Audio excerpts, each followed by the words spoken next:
Bienvenue dans cette nouvelle vidéo. Aujourd'hui, on va parler aspiration de copeaux lors du rabotage et du dégauchissage sur mon combiné et de la solution très moche que j'ai trouvée pour améliorer cette aspiration.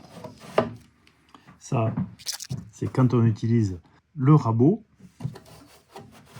Et moi, j'ai utilisé ça, j'avais fait une modification ici et rajouté une pièce ici qui n'est autre qu'une vieille charnière de manière à pouvoir faire ça. Et que quand on ferme, ça passe. Mais le problème, c'est que ça se dépose là. Donc récemment, j'ai fait une modif. J'ai rallongé le dessous. Je vais chercher plus loin sous le rouleau. À peu près à moitié rouleau. Donc on arrive à canaliser le flux d'air ici pour l'envoyer au fond là-bas. C'est mieux, même si c'est en porte-à-faux. La difficulté, c'est que si je garde ça comme ça, et bien là, ça vient buter. C'est trop long. Et si je le coupe, je suis pas à la bonne cote par rapport au rouleau. Donc il faudrait que je fasse quelque chose qui coulisse pour que quand je suis ici, je puisse le rentrer quand même. Ou alors, il faut que je fasse quelque chose qui s'enlève.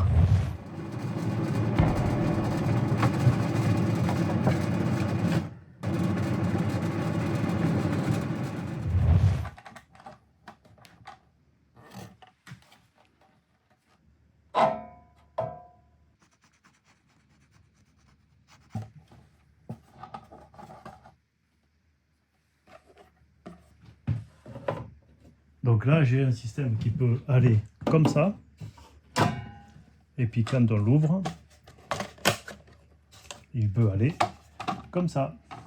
Et là, quand il est là, il couvre complètement le rouleau et il aspire pour transmettre au fond. Ça, c'est le rouleau d'entraînement et le rouleau de coupe, il est derrière. Donc normalement, on devrait aspirer beaucoup plus. Et on va faire le test.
Alors, les copeaux passent dessous, mais ils passent aussi ici.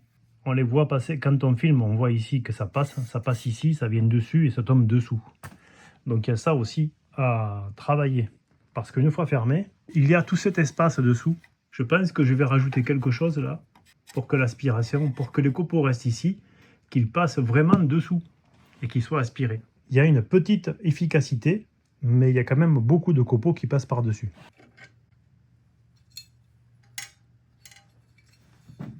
Je je m'aperçois qu'il faut que je repense entièrement le système. Donc je vais prendre quelques cotes de manière à ce que je puisse l'utiliser comme ceci et comme ceci. Sachant qu'ici l'ouverture est fine et que ici c'est la même épaisseur que cette ouverture. Donc si je le mets comme ça, eh bien, je ne vais pas aspirer grand chose. Si je le mets comme ça, j'aspire en haut, mais j'aspire pas dessous. Et si je le mets comme il était, j'aspire dessous et pas dessus.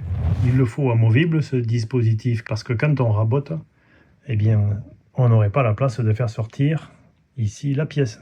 Donc le système doit s'enlever d'ici pour se mettre là et inversement, en fonction qu'on dégauchit ou qu'on rabote. Position rabot. Position dégauchisseuse.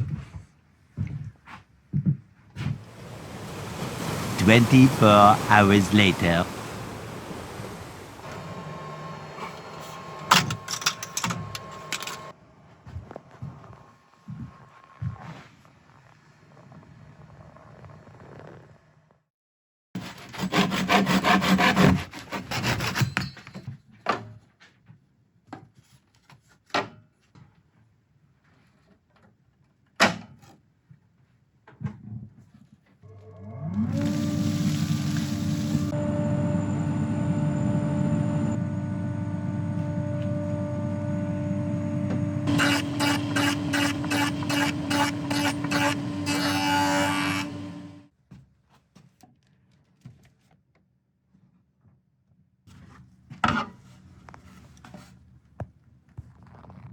Je ne peux pas m'avancer plus de la lame à cause de cette nervure qui est épaisse et qui, si on met quelque chose ici, eh bien ça vient buter. On ne peut pas fermer. Donc je suis obligé de reculer la captation ici, ce qui laisse un espace important, très important. Donc il faut bien capter dessus et dessous. Ça va compliquer le montage. One eternity later.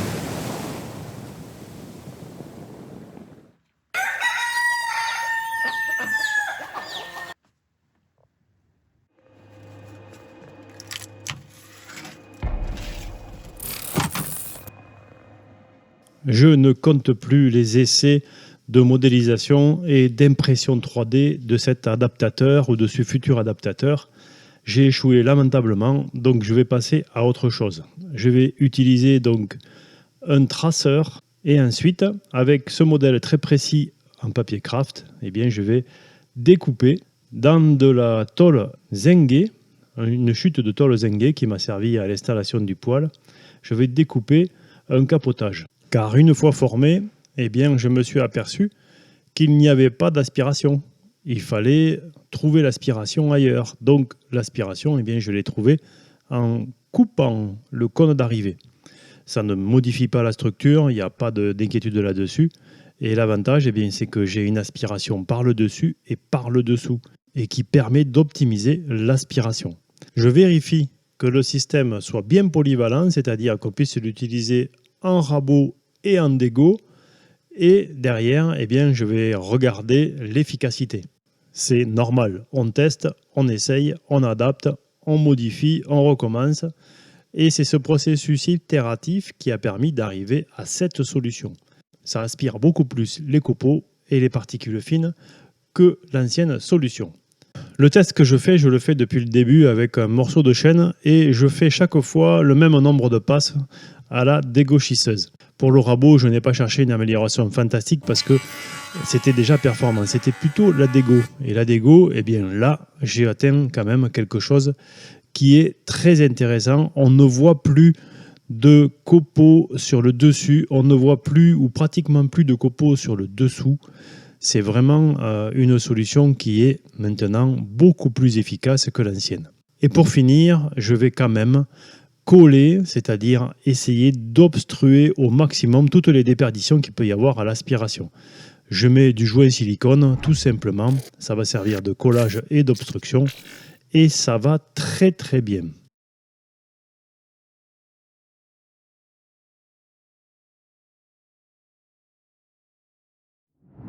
Cette solution est vraiment très moche, mais vous avez vu, elle est très efficace, ou tout du moins beaucoup plus efficace que la solution d'origine qui a été trouvée par le constructeur il y a une trentaine d'années, puisque ce combiné a eu une trentaine d'années. À l'époque, c'était pas forcément une préoccupation première des constructeurs que d'améliorer l'aspiration. J'ai fait, si ce sujet vous intéresse, une vidéo complète après avoir fait beaucoup de recherches sur les poussières de bois et la santé, parce que on pourrait croire que je fais cette vidéo pour essayer d'améliorer l'ambiance de l'atelier, et c'est vrai, mais c'est vrai que je le fais pour les machines qui sont derrière moi, et pour la caméra, et pour tous ces appareils électroniques que j'utilise dans un environnement poussiéreux, ils s'abîment très vite. Parce que, je l'ai montré dans la vidéo dont je parle et qui est dans la description de la vidéo, l'ambiance ici est relativement saine, malgré l'utilisation de machines à bois. Et je dois trouver des solutions aussi pour la scie circulaire et pour la scie à ruban. Et donc je vais m'y prendre un petit peu différemment de cette fois-ci, c'est-à-dire que je ne vais pas me précipiter pour trouver une solution et faire quelque chose. Je vais d'abord étudier le problème, parce que si j'avais étudié, j'aurais été beaucoup plus rapide et j'aurais passé beaucoup moins de temps donc à construire cette petite solution. J'espère que cette vidéo vous a plu. Si c'est le cas, pensez à mettre un pouce levé, pensez à revenir me voir en vous abonnant et en cliquant sur la notification. Je vous dis à très bientôt pour un prochain épisode de bricolage.